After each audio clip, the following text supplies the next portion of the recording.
Good afternoon. The Secretary General will brief you on the extraordinary meeting of the NATO-Ukraine Commission, and then we'll take a couple of questions here in the room and online. Secretary General. Good afternoon. We have just finished an extraordinary meeting of the NATO-Ukraine Commission. We condemn Moscow's decision to recognize the self-proclaimed Donetsk People's Republic and Luhansk People's Republic. We also condemn the further Russian incursion into Ukraine. Moscow has now moved from covert attempts to destabilize Ukraine to overt military action. This is a serious escalation by Russia and a flagrant violation of international law. It further undermines Ukraine's sovereignty and territorial integrity. It damages efforts to find a peaceful resolution to the conflict, and it has grave consequences for European security. This is a crisis created by Russia alone. We commend Ukraine for its restraint in not responding to Russia's repeated provocations. We stand in solidarity with the Ukrainian people and its government. Allies are united in their full support for Ukraine's sovereignty and territorial integrity within its internationally recognized borders. We will continue to provide Ukraine with strong political support, and allies are providing equipment to help Ukraine defend itself, as well as sustained financial support. For months, Russia has been building up a massive military force in and around Ukraine, including in Belarus, with well over 150,000 troops and fighter jets and attack helicopters. Many units are now forward deployed in combat formations. They are out of their camps in the field and ready to strike. NATO is resolute and united in its determination to protect and defend all allies. In the last weeks, allies have deployed thousands of more troops to the eastern part of the alliance and placed more on standby. We have over 100 jets at high alert, and there are more than 120 allied ships at the sea from the high north to the Mediterranean. We will continue to do whatever is necessary to shield the alliance from aggression. NATO allies and the rest of the international community warned there would be a high cost if Russia carried out further aggressive actions against Ukraine. I welcome the economic sanctions announced today by many NATO allies and the decision by the German government that it cannot certify the Nord Stream 2 pipeline. We urge Russia in the strongest possible terms to choose the path of diplomacy. This is the most dangerous moment in European security for a generation. But Europe and North America continue to stand strong together in NATO, united and committed to defend and protect each other. And with that, I'm ready to take your questions. Okay, we'll go to Ukraine phone here. Dmitry Shkurko, National News Agency of Ukraine. As NATO has quite transparent policy in the situational assessment, could you please share the vision? Have you discussed with Ukrainian side the possibility that Russian troops will not stop on the contact line and will be moving deeper, at least to the administrative borders of the Lugansk and Donetsk areas? And what will be the reaction of NATO in that regard? And the follow-up question, if I may, what is your assessment? How high is still a risk of a false flag operation from Russian side? Thank you. Every indication is that Russia continues to plan for a full-scale attack on Ukraine. We see the ongoing military build-up. They promised to step back, but they had continued to step up. we see that more and more of the forces are moving out of the camps and are in combat formations and ready to strike. And we see the ongoing provocations in Donbass and the different false flag operations where they try to create a pretext for an attack. And then, of course, we saw last night that further Russian troops moved into Donbass, into parts of Donetsk and Luhansk. And then we have the threatening rhetoric, which was actually confirmed in the speech of President Putin yesterday. At the same time, it's never too late. It's never too late to not attack. And that's the reason why we continue to call on Russia to step back, to de-escalate, and to engage in good faith in diplomatic efforts to find a political solution. If Russia decides once again to use force against Ukraine, there will be even stronger sanctions, even a higher price to pay. Allies continue to provide support to Ukraine, and in the meeting with Ukraine today, many allies pledged continued support, financial support, military support, and also NATO provides critical support to help Ukraine strengthen its cyber defenses.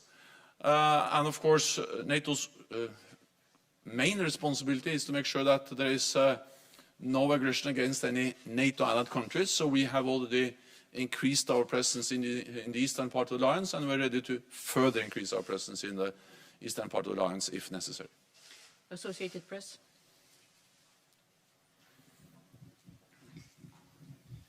Thank you. Mark Carlson, Associated Press. Do you consider Russia's latest movements an invasion of Ukraine? I think we have to recall that Russia has already invaded Ukraine. They invaded Ukraine back in 2014.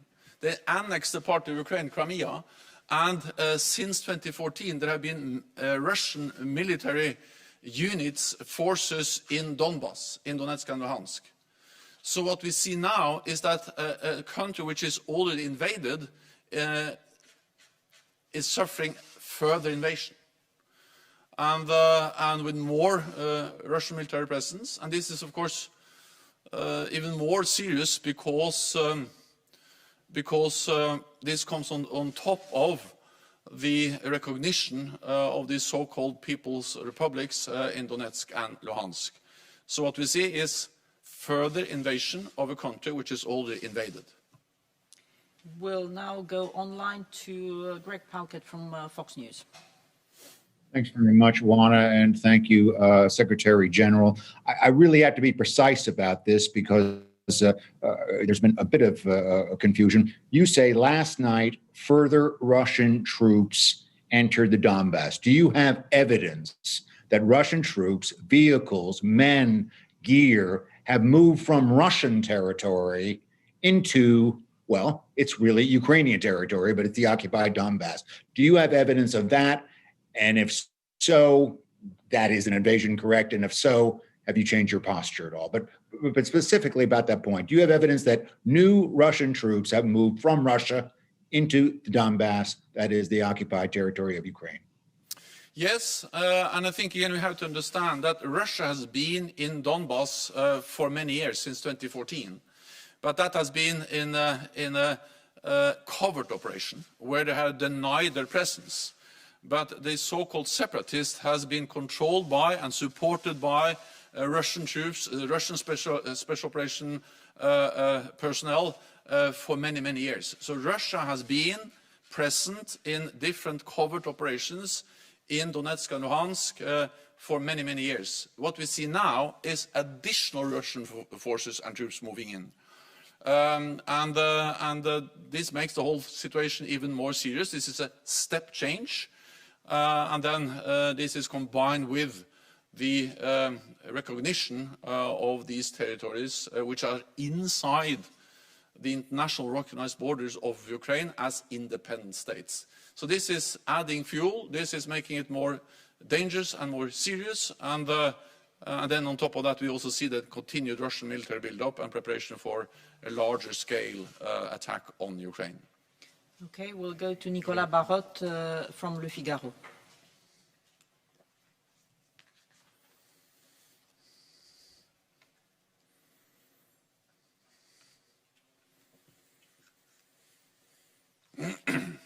can't hear you, Nicola.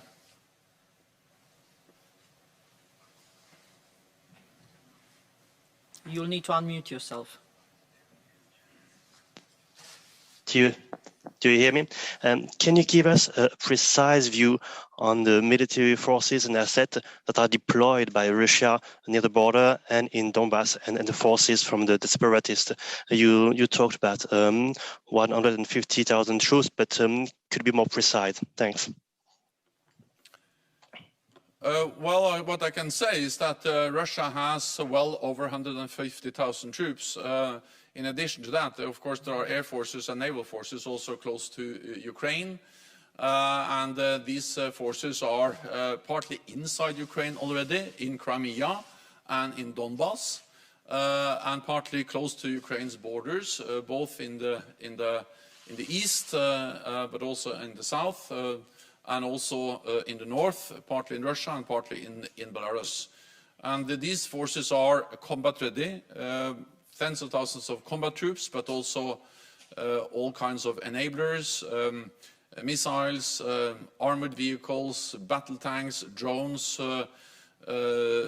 systems for electronic warfare, air defense, Iskander missiles, which are actually dual-capable missiles, and a wide range of different military capabilities. So this is a force which is not only strong and well-equipped and have a lot of high-end capabilities, but is also a force which is now fully resourced with ammunition and fuel, and then more and more of the troops have moved out of their camps and now are now in a position where they can attack without any warning time. So of course this makes the whole situation very dangerous, but as we have stated again and again, Russia still has a choice to choose diplomacy, to step back, and to engage in a political dialogue with NATO allies. And we have demonstrated over a long period of time that we are ready to sit down to talk to Russia in good faith on issues which also matters for their security, arms control, transparency, and many other issues. We'll go to Terry Schultz from National Public Radio. Hi, thank you very much for taking our remote questions.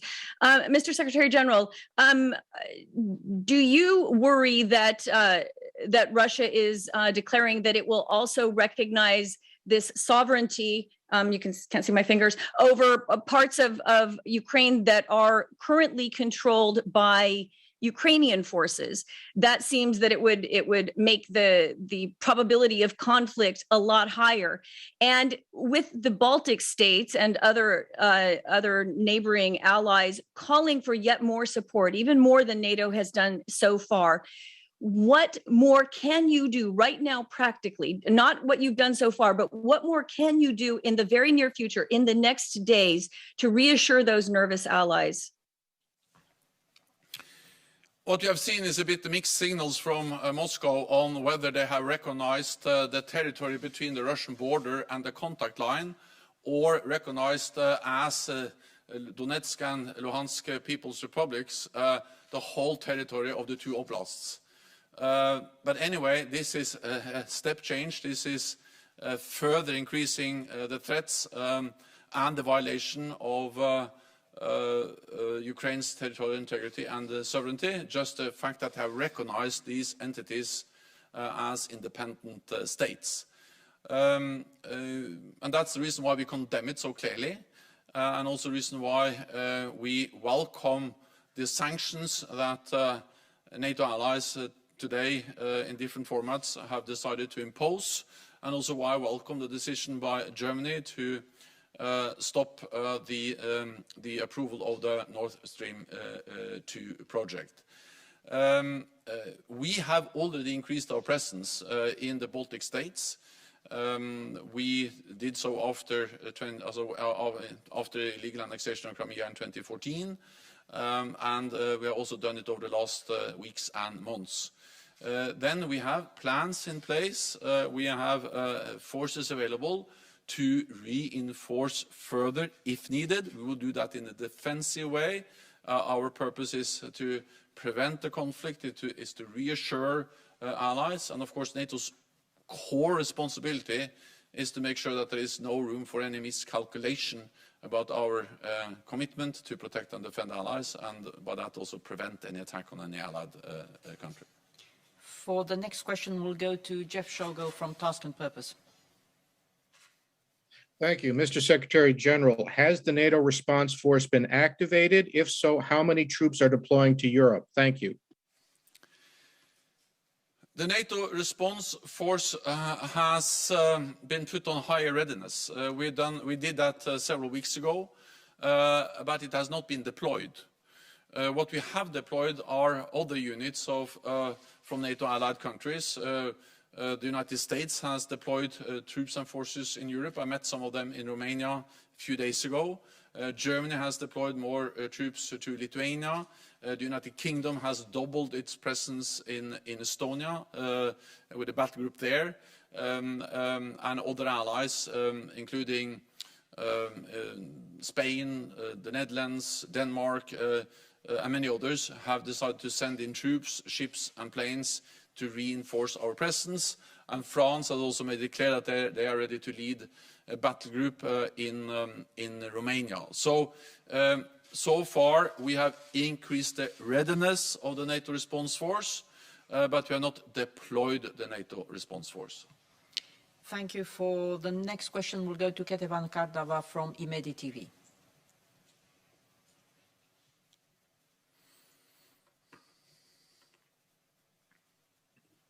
Hello, good evening. Thank you, Anna. Mr. Secretary General, latest news from Russia. Putin asks lawmakers for permission to use force outside Russia could pave the way for broader attack on Ukraine. How would you comment on this issue? And also, yesterday, Putin spoke a lot about NATO expansion. And you know that with Ukraine, Georgia is also waiting for future membership, and such statements are so worried for us. What is your comment, and is it possible and acceptable about what Putin was talking 2 days ago, so-called moratorium on NATO expansion? Thank you so much. A request to get permission to use force outside the Russian territory just adds to the pattern of decisions and actions by Russia over the last months, which has led to the most dangerous moment for our security in decades. And this is just another step. I think we have to recall that actually NATO and NATO allies warned this fall that we saw a military build-up by Russia and plans to reach a level of Russian forces in and around Ukraine, which is very much where we are today. So this is something that has been predicted many months ago, and then Russia has done what we expected and what we warned against. They have significantly increased their military presence in and around Ukraine. And then combined with the rhetorics and all the false flag operations, the attempts to create a pretext, and now yesterday the recognition of the People's Republics of Donetsk and Luhansk, all of that adds into this pattern of threatening and aggressive behavior, and any permission to use force outside the Russian territory just adds to that pattern. Fundamentally, it doesn't change our message, and that is that we continue to call on Russia to step back, not to continue to step up, as we've seen over the last weeks, but also that they engage in real diplomatic efforts. NATO has made it clear that we are ready to talk, and we have listed in letters, or in the letter we have sent to Russia, but also the United States has conveyed a document to Russia in parallel with NATO, where we list many areas where we're ready to sit down, discuss, and try to find a political path forward. But in that document, we also made it clear that we will not compromise on core values. And one of them is, of course, the right for every nation to choose its own path. NATO enlargement has been extremely important for Europe over many decades. It helps to spread democracy, freedom across Europe for decades after the end of the Cold War. And we will neither compromise our right to protect and defend all allies. When Russia is demanding that we should sign a legally binding agreement to remove all NATO infrastructure and all NATO forces from the territories of those allies that joined the alliance after 1997, we cannot accept that, because that will be the same as to say that we will introduce some kind of first and second class NATO membership where we don't have the same right to protect those allies that joined after 1997. So we will not compromise on those principles, but we are ready to engage in political dialogue on many important issues, which are also important for the security of Russia. For the last question, we'll go to Dagbladet and Brage Ligjør. Hi. People around the world, and especially in Europe, are now afraid of a full-on war. What do you think of that fear, and how far away are we? Well, there is a real risk, and that's exactly why we have been warning against this for months. And regrettably, what we have seen over the last months is that exactly what we predicted has happened. But it's still possible for Russia to change course and to not continue the military build-up and not invade further Ukraine. I think also that we need to realize that Ukraine is a highly valued partner. We support them with military support, with political support, with the cyber defenses, with equipment. Different allies provide different types of support. But when it comes to NATO allies, we provide absolute security guarantees, meaning that we make it absolutely clear that an attack on one ally will trigger a response from the whole alliance, one for all for one.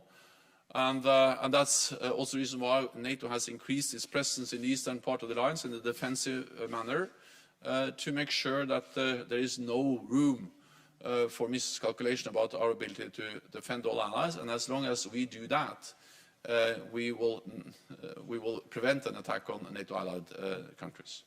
Thank you very much. This concludes this press conference. Thank you. Thank you.